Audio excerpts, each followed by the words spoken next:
सूर्या प्रकल्पातल्या पाईपलाईनचं काम या ठिकाणी सुरू आहे आणि हा जो एक टनेल शाफ्ट आहे, या पुढचा जो भाग आहे हा टनेल आहे आणि याला हा जोडणारा शाफ्ट स्क्वेअर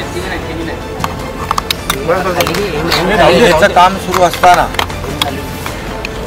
काम करणारा JCB ऑपरेटर राकेश यादव हा इसम काम करत असताना यामध्ये या बॉक्सची एक वॉल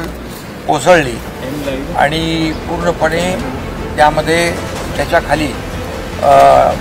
JCB सकट हा ऑपरेटर यादव खाली गाडला गेलेला आहे। सुदैवाने काही जर समजा तो जीवित आहे, त्याचा मृत्यू झाला आहे की जीवित आहे हे पहिलं आपल्याला त्याला हे सगळं युद्ध पातळीवर आपण काम करू। खाली काय आहे त्याचं अजून आपल्याला त्याची माहिती नाही, परंतु दुर्दैवाने जर त्याचा मृत्यू झाला असेल तर त्याच्या नातेवाईकांना जे L&T कंपनी आहे काम करते, इथे 50 लाख रुपये त्यांना आपण त्यांच्या वतीने देण्याचं प्रावधान करू